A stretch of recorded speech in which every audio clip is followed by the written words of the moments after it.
and gentlemen, I take pride in introducing the greatest show on earth.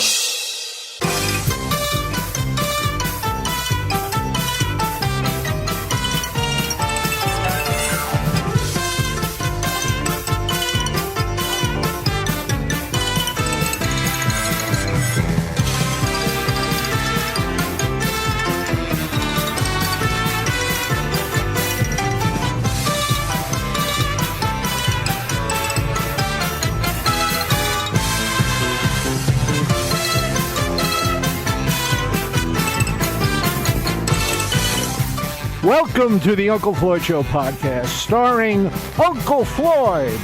I'm Scott Gordon, and I'm your host for this episode of the Uncle Floyd Show podcast. And now, here he is, Uncle Floyd. Say hello to the people, Floyd. Hello, people, Floyd. I knew you'd say that. That is the corniest line in show business. But I'm with Mr. Corn himself, Colonel Corn's grandson, Scott Gordon. King of corn. Scott's could be brilliant, but so many times he's just full of corn. Corny in show business comes from the Midwest term, meaning out in the Midwest, humor was simpler. Was there anything special you want to talk about today to the people? Yes. What? Susie Tannenbaum wrote a beautiful letter about the show, and with a good question. How did we all meet the main players? So I'll let them answer, okay? Okay. First, we'll start with Scott Gordon, since he's on the most. We answered that last week. Oh, it's a good Now thing. we got to talk about the other people. Oh, so we have people we didn't mention. Yeah, we talked about me last week. How did you meet Muggsy? You tell him. I wasn't there when you met Muggsy. You can't The even first time. ad-lib a makeup He came to the studio, as far as I know. He just walked in. with a guitar player. With a guitar player. It was him and trying to remember his partner's name, and I can't. Andy. Right, who was playing at Wild West City. It was Muggsy and Andy. And they were playing at like Dodds and places like Knocking that. around the small joints, I know. And he came in and he asked to play a song. And he and Andy were funny. We hired him on the spot. Absolutely. We met their price, and they were there. Well, their price was as cheap as ours. Nothing. You know what I'd like to hear you talk about? I'd like to hear you talk about Lake George? in Lake George. I'd like to hear you Most talk. people ask about that. Yeah. I found the amusement park through Brian Jackson.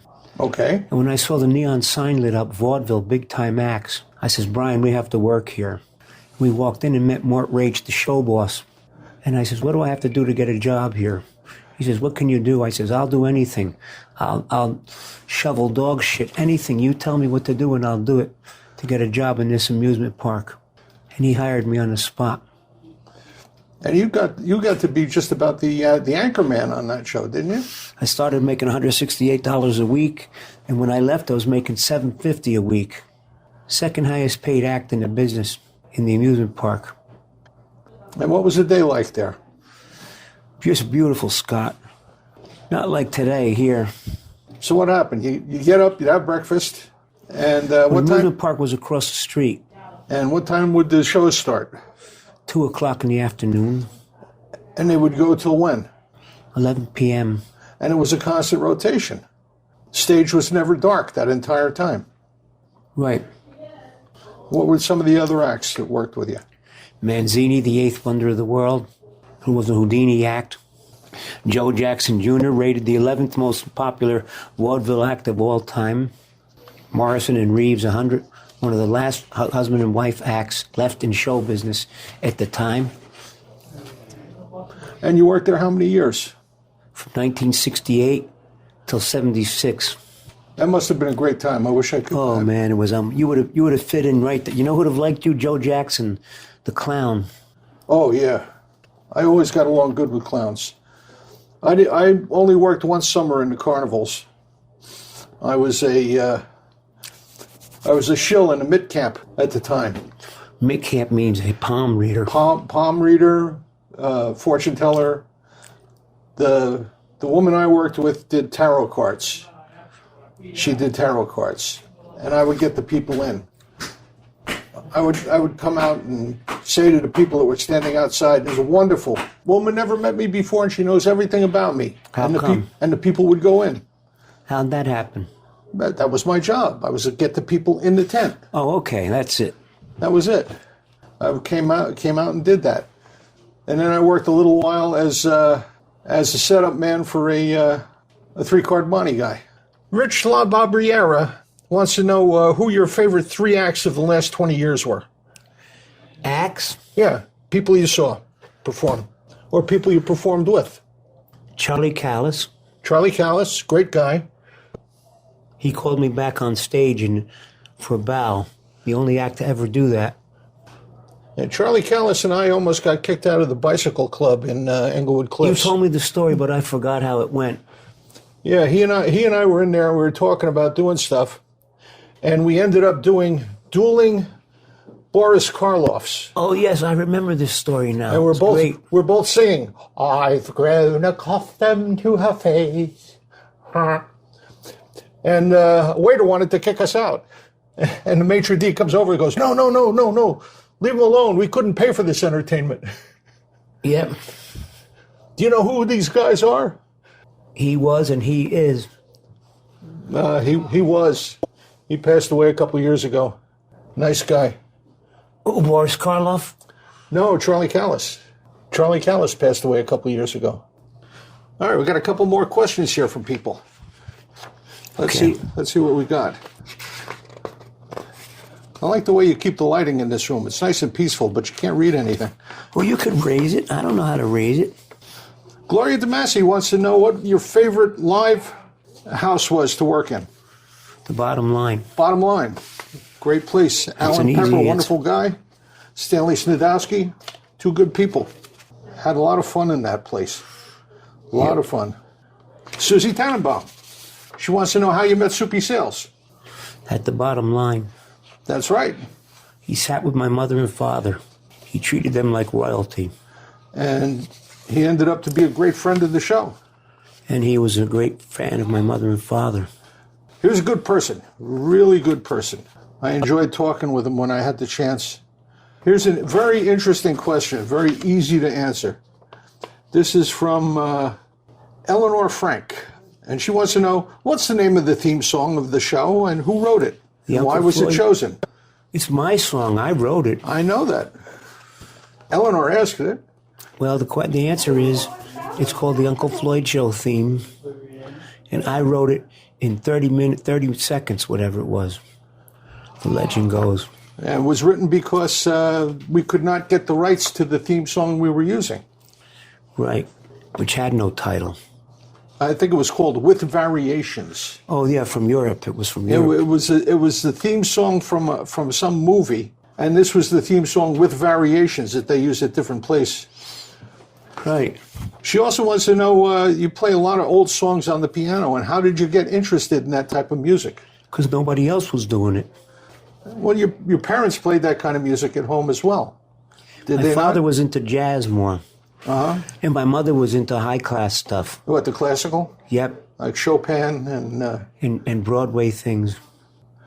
My mother didn't like the way I played show business. She thought it was low class what I was doing, especially burlesque and circus. She didn't want anybody to know I worked in burlesque or circus, and yet I was proud of those venues. Mark Rifkin asked a very interesting question. Is there any musician you wanted to play with but never got the chance to, either on the show? Louis Prima. Who's that? Louis Prima. Louis Prima? Mm-hmm. And what's your number one favorite thing about me? Scott Gordon? Yeah. Himself. He defies description.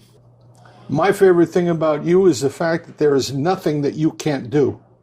Music, comedy, drama, you can do it all. And I have. I hope that answers Mr. Rifkin's question there. He says, thank you for the decades of laughs. And I say, Mark, you're welcome. Very nice ad-lib.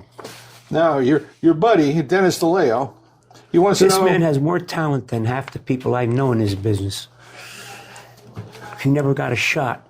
Well, he wants to know what you think of the Yankees' chances this year. I think they're good. It's a horse race, you know. We're not going to know till the last week in September. It's not that far away.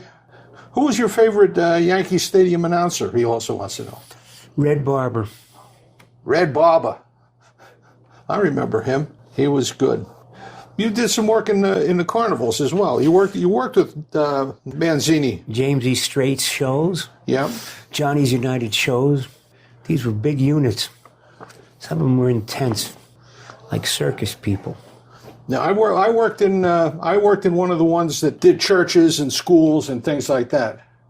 It wasn't a tent show at all. It was one of the smaller outfits. They changed the name every town they went into. That's after you played there. I should have taken over. We should have done a lot of things, Scott. Should have done what? A lot of things. Yeah. I think we should have been a band. A novelty band. What else can we talk about today? What was your favorite area of the country to play in the Carnivals? Upstate New York. Upstate New York, you like that best? Lake George area. You didn't like doing the Carnivals in Virginia or anything like that? No, they were okay. They were just boring people.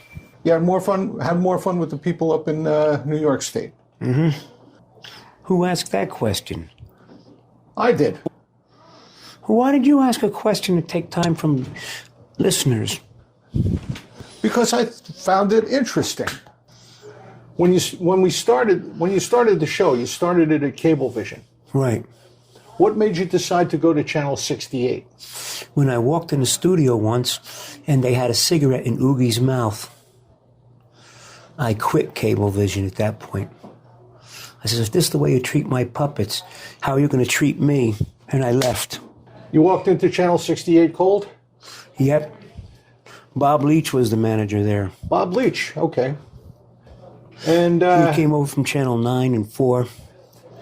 And what did you do? You just approached him and said, look, I have this cable show that's pretty successful. It was on in Virginia. They said, you start tomorrow. A kiddie show, we got it. I'll get Kay Gardella on the phone right now. And that worked out well for many years, yep. Channel 68. I bought the time, that's why. I brought the advertisers. A lot of people don't understand that. They didn't pay you or us to be on the show. No, we paid them. You went out and you sold the ads. That's what kept the show on so long. And the ad revenue. If it wasn't for Ken's Magic Shop, I wouldn't have met you. I went to the barbecue where I met Al Cavallero because he invited me from Ken's Magic Shop. Right. Okay, I think it's time to remind the people that we have a thing on Tuesday night. Every Tuesday night at 8, we have a date on Stage It. Called This Was the Uncle Floyd Show. Old clips. Old clips. From the 1970s, 80s, and 90s. Live hosted by me. I'm there. I answer questions that people ask, and I show great stuff. This is your opinion. Everything we did was great. That's my opinion.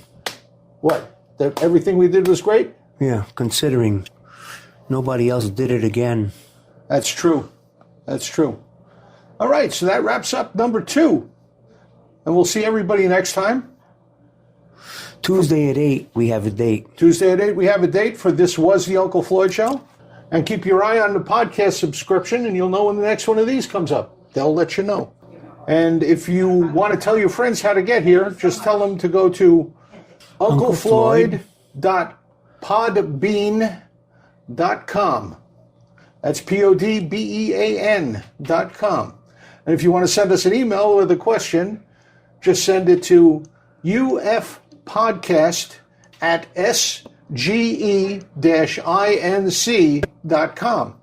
And it gets right to me, and I bring it over here, read to Floyd. We answer your questions about the show or anything about show business. Any part of show business, we'll be glad to answer. Very good. All right. So, see everybody next time. At Tuesday, we have a date.